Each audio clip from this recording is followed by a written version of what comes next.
Well, one thing for sure is that we're not going to be celebrating the EV festival because 3 of them are blanket banned. Let's, of course, refresh everybody's memory if you've just joined. 5 blanket bans for today: Zacian, Zoroark, Umbreon, Leafeon, and Espeon. It does mean that the likes of Chandelure and Lapras, newer Pokemon are on the table. Our first bans on the table. We do have a defender in the form of Slowbro, and we also have that Dodrio, which has become a real fan favorite, a real player's favorite. It's so fantastic for maneuverability, and in particular going for those back caps. Yeah, I love it. I think it's very solid from both teams here. I think the first pick for the Hooper is very interesting. We saw a couple of great Hoopers here today on UniteBattleHub. There you have it, the Lapras coming into play. Of course, there was once upon a time on UCS where every game was a Slowbro or a Shifu ban. Well, a Shifu is going to be on the table for the Entity7 squad. And on the other side, you had that Chandelier, as you mentioned. Yeah, I got the Hooper, though. That's the most important thing for me. The Hyperspace Hole is still very much an important part of the meta. Ever since it received its start of season buff, Hooper, all of us were like, oh, goodness, is it going to phase out the meta? But no, it's roared back into life. A Sizzle and an Eldegoss. You got quite a solid core to this Entity7 squad, waiting to see where the proper damage output's going to come from. Fresh off a buff, it's Buzzwole into the fray with that Venusaur. Fantastic for the sustain. And if we land on the Desi, indeed we do. There is the answer to my previous question. It's very interesting, as you said there. You had the buff on the Buzzwole, and I think overall the squad for Arizona is just about healing, isn't it? You have the Venusaur, you have the Buzzwole, potentially going Leech Life, you have the Trevenant, one of the biggest tanks in the game that can heal so much by itself, and you're going to have the healing from the Hooper Hyperspace Portals as well. So you're going to leave the Chandelier with the possibility of just being the carry, getting the damage from afar, but that's the same role that's going to be taken by Hitman on the Decidueye. Oh, a rare sighting of the Rescue Hood on that Eldegoss. It's not the favorite item for a lot of people, but I think that it works really quite well on the Eldegoss, especially if they're going to be going for the Cotton Guard. Great shielding combined with a Lapras, it should form a really solid front line. Another on the pivot we should talk about is Scizor/Scyther. I imagine they'll be going for the Scizor for the sustain. It was, again, another one of these Pokemon soaps that at the beginning of the UCS season, completely out the meta. Nobody likes it. Too weak. Hate it. Now it seems to be in a much better position. Yeah, I think overall, I am very much enjoying the meta at the moment. Disregarding the potential 3 evolutions out of the board, there's a lot of great things that came with this last patch. I think the balance overall has been very, very nice. But let's jump into Thea Skyrim, shall we? Arizona State University on the purple side and Entity7 on the orange. Let's get started, really. It would be remiss of me, of course, not to give a shout out to our wonderful production team for today, delivering us the pretty pictures. That's Pith. I mean, just look at this. Split screens, picture in picture. You love to see it. Eternal J, a wonderful presence within the room. Honestly, it's great to have both of these folks here. Please be sure to give them plenty of love in chat. And let's give plenty of love to these players as well. Arizona State University with certainly an uphill battle on paper, but if you can take down Team YT, gotta fancy your chances here as well, so. Looking interesting as well on the top lane, you've got the Scyther with the Gossiflare. The Hooper with the Buzzwole is going to be much more powerful in the early stages because they're already full evolutions there. So if you can deny as much of the XP as possible from the side of Entity7, that is going to be great for Arizona State on the top half.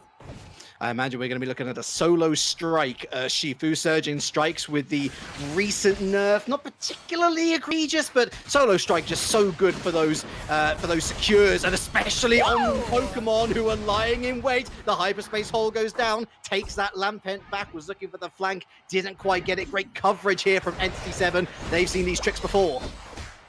Yes, indeed they have. They're going to have another one, but is it going to be worth it? Okay, there it is. I was thinking if that's going to be on cooldown. It was not really. Neither is that auto attack. Look at that superpower slam.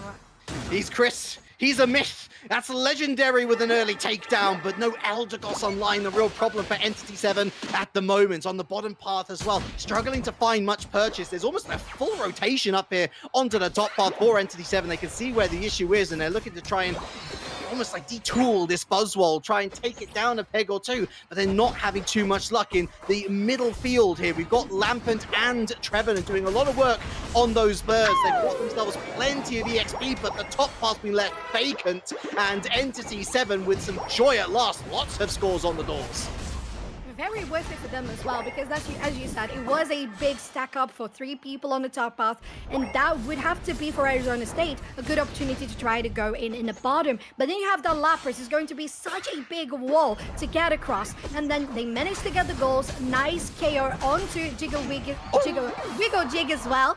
And once again, we saw that there's a lot of attraction just because of that Hooper here in the top path. Oh, Minato and Kimi, it's a wiggle, wiggle, wiggle, wiggle, wiggle. Yeah, lots of scores down once again. And you've got to say, fair play to Minato for trying to get the Scyther out of there. Important to note as well, we're going for the Scyther, not the Sizzle, going for that all-out attack and the mobility in general. Our first sets of Reggies are on the board. Reggie Alecki got some interest here from Arizona State University. Reggie Rock on the bottom path, going to be really important for Entity7. And Scyther slashes away the Ivysaur. In comes Minato looking to source out Wigjig in the grass. And eventually that Desi is going to pick up the Reggie. It's a rock, it's a defense, it's a special defense buff, but look at that attack! A slicing once again, this time from the Desi arrows, and that's surely a full zone collapse. Almost as if it was a Reggie steal on the bottom path. Oh. We see Entity7. Hey, got him. It was Entity7 really slashing through with the Scyther, with the Decidueye. Nice shackle there from the Decidueye to get the last hit. And once again, there's so much pressure on all lanes altogether, because we saw that happening in the top half early, then at the bottom, and then they're transitioning again. The bravado is starting to falter a little bit from Arizona State University. Look at that Hoover picking off the Desi, but then again, the Scyther's found the Ivysaur. Easy pickings here. Oh, down they go, and down goes the Reggie Alecki. That's fantastic for the Urshifu. So the 2 early Reggies going the way of Entity7, and the scores have ballooned as well, having taken down those first 2-1 zones. So they find themselves with a 150-point plus lead. Working out 3-2 well so far. They're going to stack up here with 3 people. They're going in with the Elder Goss Unite move, getting everyone away, trying to get the Reggie Alecki in, but it's not happening so far. There's 1 KO, maybe potentially another one. Retaliation comes back from Buzzwole, but they're falling one after the other. The defense still stays strong. Lunaire has done the Lord's work, and certainly the Lord was most merciful on thee. A fantastic amount of sustain, and despite the knock unleashed, still staying on that zone. The shielding and the sustain, outrageous. They got the Hooper and the Buzzwole for backup. Down goes the Reggie Alecki, a spirited and strong and stubborn defense on that tier 2 zone. No, you're gonna find us Luffers here in a very bad position, but it's fine. You are a nice Pokemon. You can just lock them in place and escape. That is very, very easy for Steven here as they're gathering for the Altaria. Soon, 5 seconds on the next Reggie bottom. And I gotta say, Hitman has been doing amazing on zoning people out. Oh, look at the read! The read! Outrageous! Wow. But here's the Hooper unleashed. Back with a vengeance. It's Wigjig looking for the stuns, but not able to find much. The Lapras Express 2-2 finds 2 targets, and down goes the Buzzwole. The Phantom Forest is a beam across the bow. Venusaur with 1 KO, then looking to take down that Lapras. Still refuses to go down, but at last finally via the tree. Desi with a take on the Chandelure, and here's Urshifu. Kusi goes right up in their face. Maybe a bad call. Oh, manages to use that escape button just in the nick of time. Just enough to reset that Reggie bottom. So much damage here, and they're gonna be denied from the hyperspace hole. They're gonna go in back on the Reggie Rock. It's just the Decidueye alone, but the rest of the team has gathered. It's 4v4 again.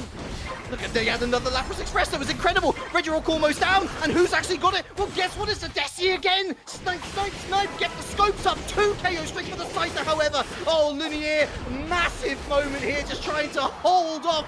The Assault manages to run around using that Petal Dance to good effect. Meanwhile, we should talk about that Scyther 3 KO streak. Destructive. Ugh. And you still have this with Venusaur remaining for a little bit longer. Of course, it's just going to stall from the rest of the team to getting that XP in their central area. But goodness, Entity7 really maintaining all of these team fights going and going and going. up until the moment they are back on track again. You would think that was going to be a hyperspace hold job, but it was not. But they're trying to defend here once again, Arizona State. You have the Hooper dealing quite a bit of damage, but of course you're not going to do that much against the Lapras Relic. What is the escape for Arizona to try to come back around with 200 points behind?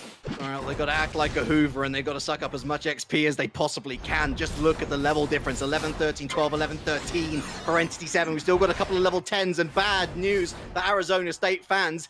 That's your front line. Trevenant and Hooper, they are in big trouble town. They got to find the sheriff quick to help them out of jail. Massive Spirit Shackle once again across the path, and they find him again, taking down the Hooper. The Reggie Alecki lends a helping hand onto the Chandelier as well. You've got Lunia in here once again, but the Buzzwole quickly meets its fate. Here's a Shifu knocking in and finds their way through the door. It hits the zone, and that's the 30-point overdone. 466 to 44, 10 seconds away from Ray. So even with a Ray, Arizona State, they were climbing a hill. Make that a mountain. That is an absolute Everest. There is no way more than 400 points behind. All the lineup strikes with the shackles from the Decidueye really making some work. And they're going back again. 2 people are already down for the side of Arizona State.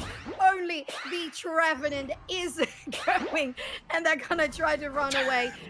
Stall a little bit, but we know Entity7, they know better. They're just going to smash that Rayquaza. I respect Kusi massively for that attempt there, but 07's in chat, please, because that is Ray going the way of Entity7. They've certainly hit triple sevens here on this particular slot machine, but there's no luck in this particular game, Soph. A surrender, the white flag coming out for Arizona State University, but despite a rough opening minute and a half, Entity7 demonstrating why at the current moment they really are the best. Well, looking from what we have here already, it looks like it's going to be a slow bro. We'll see what's going to be decided after all. But I think from Entity7, it makes sense to have the Lapras. Yes, I think it makes sense because that's one of the things I mentioned that Arizona could benefit from, considering they would be on the orange side where you pick second. It's just perfect. They have the counter out of the table, and they guarantee the first pick for the Dodrio. As you said, scary. Oh, I do like this. To be fair, they switched from Dodrio to Slowbro. Obviously, you got the Lapras off the table from Entity7. They've locked in the Dodrio, but I love that Arizona State have stolen away the Shifu. I think that's a really smart call. The Hooper, of course, is still going to be very useful. I don't think used to its greatest potential in game number 1, but then again, it did seem very much like everything was going Entity7's way. They're going to steal away Kusi's Trevenant from game number 1, and of course, Minato's going to be picking up that Eldegoss. Was excellent, especially in the mid to late game.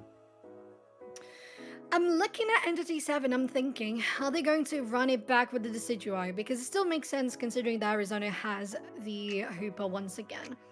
Oh, are they going to go for my prediction? Yes, love to see it. So basically, in this situation for Arizona State, they have the 2 things that would help anyone that's trying to get the Hyperspace Hooper portal to safety. So you have the potential Belly Slam block from the Snorlax alongside potential Blizzard for a load of Ninetales. So you're getting really people away from the area so your team can come back to safety, heal up, return to the fight. And then you pair it up with a Blastoise. You mentioned that, Relic. So I was going to say. This is amazing. I really like it. Maybe we should just drop the mics and go into coaching. But mind you, if Arizona State win this game, that is a massive if, because they do have quite a lot of work to do. I'm really excited by the Mew pick and the Chandelier pick for Entity7. Almost a bit of we'll show you how to really use a Chandelier vibes here from Hitman, who's decided to drop off the Decidueye, but obviously Mew. It takes a really technically gifted player to use a Mew to its fullest potential, but the fact that you've got 6 unique moves available to you, so it's a nightmare to try and predict. Yeah, and to be fair, it's still a situation where you have something similar to the Spirit Shackle in the hands of the Mew because of the Solar Beam. So if you them lined up, you get them back from the Hooper portal, you can still do quite a lot of damage because of a nice timing setup. Is it going to work well? Are they going to be a little bit more conservative, going for Surf, going for the shields with that and the mobility? We'll see if that's going to be the case.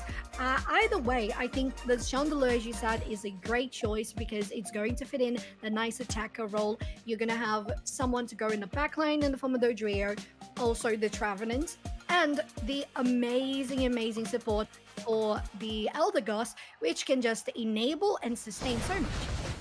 I'm just worried as well about this Dodrio threat. Reggie's going to be heading into the central area. Now, and when we think about modern day Dodrio stoppers, Chandelier's quite a popular option. Poltergeist putting down that slow area. Minato potentially on their Eldegoss with the Leaf Storm. They've almost completely taken away a lot of the counters to Dodrio and added them to their own arsenal. We'll see what Arizona State University can put forward, but that's already a lot of damage coming out from Kimmy and Minato, pushing them all the way back to the zone. It's kind of the opposite scenario on the bottom path, but ultimately no early KOs to speak of. Very impressive here coming from Kimmy, getting so many of that XP. And in the bottom path, Entity7 pushing really hard as well. And Chrissy dropping dangerously low on the Snorlax. There's still some that Cranberry can do, but you gotta be careful to use the eject button away because Steven, with the focus band, can heal up so very much. We're still waiting a little bit. The back line is decimated. Not a Decidueye, but decimated. Like a heat-seeking missile. Launch it, and it's sure to hit its target. The Drill Peck annihilates the Ninetales. Snorlax left to their own devices, surely going to go down. Indeed, they do. It's going to be the Phantom picking up the KO, almost stealing it away from Reggie, aren't they? But that's nasty. That's a massive flank. That's a massive swing of the tides on bottom path. But here on top path, that Urshifu is online. It's up to level 6. Widjig using that EXP share to its best advantage, but Minato as well running the EXP, helping that Mew, of course. That's as good as it's going to get in terms of scaling for the Mew. No evolutions to look forward to, so the more on top of the level game that it can be, the better for Entity7. Still on level 5, although for the Mew, you have the Dodrio with the level 5 for the Mew, level 7 for the Dodrio. The closest you would have would be the level 6 for Shifu and the War Turtle, and they're going to try to make as much use of it because being a 3-tier evolution as the Blastoise, you're going to have to wait for a more later stage closer to when the Reggie spawn. That was a very nice pick there on the bottom path. They have already respawned for the central area, and it looks like once again Entity7 has a lot of control over the whole map. I respect this poke into the central area, but just not enough damage to clear the clouds as quickly as possible. No scores to speak of in the opening 2.5 minutes for Arizona State University. Absolutely zilch. Nada. Entity7 not miles ahead, but 76 is certainly a lot better, especially when you're small. My goodness me, annihilating the Hooper, caught in no man's land. They gotta close down this Reggie. He's almost up to level 10. That is brutal. Absolutely brutal. Let's see what's going to be. Oh my god, look at that KO on the bottom path as we see it happening live. The rest of the people have joined because of the hyperspace portal, but it's still a little bit too late. They're going to try to wait for this Reggie bottom relic, but I'm still betting that Entity7 can melt this down pretty quickly. Now, of course, this is the disadvantage of Reggie, is because you're looking to build up that passive for the out-and-out attack of the drill run. You've got to make sure that you're still moving, and it means that it's a little bit of a labor to try and take down these Reggies, and that's exactly the sort of cost that you're going to pay. The triple trample through, and you know what? They're going to pay for it big time. Okay, they've got the Reggie, but they're losing this team fight hand over fist. That's going to be the bottom zone gonzo. I think that was perfect from the Dodrio. I think they basically said, I'm not going to try to take down the objective. If you guys get it, better. But I'm going through the back line, and I'm going to take them myself. The KOs came in, and that's going to be so good for them because even though they lost the objective, the XP from the KO is going to be massive. Would you look at that? The last bit of proc from the passive on Alola Ninetales took them down. So they're still trying to remain active, and to be fair, not that far behind in levels like they were in the previous game, where it's just, well, aside from Dodrio is just massive at this point.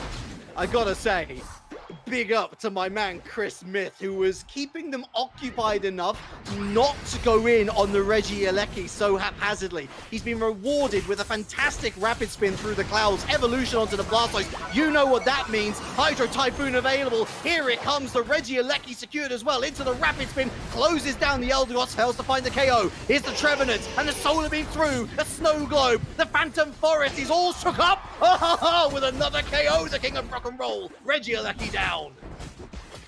It's music to my ears, but it's going to be so hard for Entity7 to try to get the, well, unless you have that Dodrio once again, this person is just really making the plays as they go. The one thing that is unfortunate for Entity7, again, is that they didn't get the objective, but on team fights, they are securing every single thing. They were definitely betting on the Solar Beam to be able to take that one down. Oh, nicely done with the Hooper. They used the triple trample to take the Blastoise down, and there's another Unite move coming in, but it's still a little bit late, and you know, Dodrio, it definitely can run. Just 3 seconds on the bottom part for that Reggie. Definition of hit the panic button. I realize that it's sort of worked out here for Wigjig, but has it really? Because the Urshifu's health bar has gone quicker than me out the door when I hear that Cheesecake Factory's opening up down the high street. Here's a mystical mirage from the Mew. Cranberry almost going down. Another great strafing run here from the Blastoise into the rapid spins. Look at this runaway from the Snorlax Hitman living up to his name. Really doing some work here alone, going to face that. Oh, there you have it, finally! The Snow Globe takes down the attacker on the side of Entity7. They're going to be able to push a little bit more. Cranberry, 40 is going to go in, 40 is going to go in. Is it? There you go. There's not going to be Dodrio stopping them this time around. Wigjig very close to that Porto, going to try to go in. Yes, they do. Very nicely done. Bottom path, though, is going to be 2 players from Arizona State with that Hitman in the back line. Oh, lovely. Is not able to do it. Nice kicker from Shiva with the Wicked Blow. That's massive. That's huge. I was really worried about that split push though, but it's worked out beautifully. There's the Solar Beam, steals away the KO from Reggie once again. Surely going to be in double digits if he's allowed to actually claim the credit. But look at those scores most importantly. So we can talk about all KOs all over the place and they're doing really well in team fights, but it's a score-based game, Pokemon Unite. And Entity7 have been pulled back massively, just 39 points now the difference, chasing after this Blastoise. They finally get their prize, but at least Arizona State University have something to hold on to into the final 3 minutes. Yeah, something to hold on to will be this nice dodge from Lola Ninetales, but the rest of the team from Entity7 were able to finish up that Regieleki. Will be 2 Regielekis on the board, 1 for each team. And the bottom Reggies have all been for Arizona State. I think that's the main thing why Arizona State has been able to maintain a nice distance in regards to levels in this game. Mew might be getting caught on guard, but there it is. The Dodrio comes back. And there is no escape. Here goes in the Regieleki and the point. Oh, look at that. Oh, did you see that? I need to find out, like, does anybody have Reggie's number? Because I'm in need of a good house cleaner. Because all this guy's doing is cleaning house. By the way, Rayquaza's here. Nice to see ya.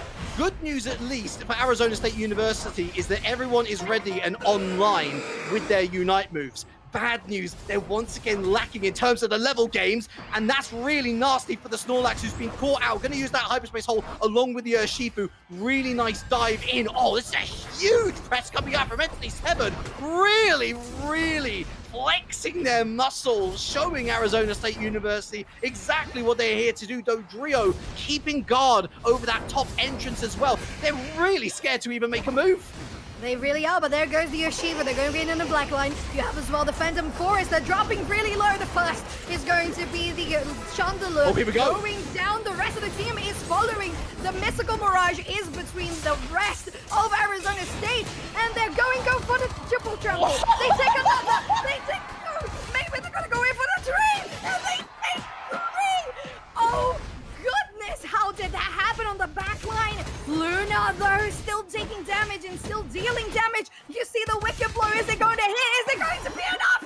It's a 5 people knockout combined for the Dodrio Relic. What an insane finish up. He is the one who calls the ambulances. And they are most definitely not for him. They're for everybody else because guess what? Everyone else is paying rent to him. Oh, it's another one. Absolutely brutal. Gonna be denied here by Wigjig, but time is running out. They've scored more points, Entity7. The Rayquaza is a far, far way away. It's a mere speck in the distance. I really appreciate the change up in tactics from Arizona State University, but I said it at the beginning of this match, so, and I'm going to say it again, somebody stop that Dodrio, because it's the Dodrio that has destroyed your plans of a date with Amaterasu.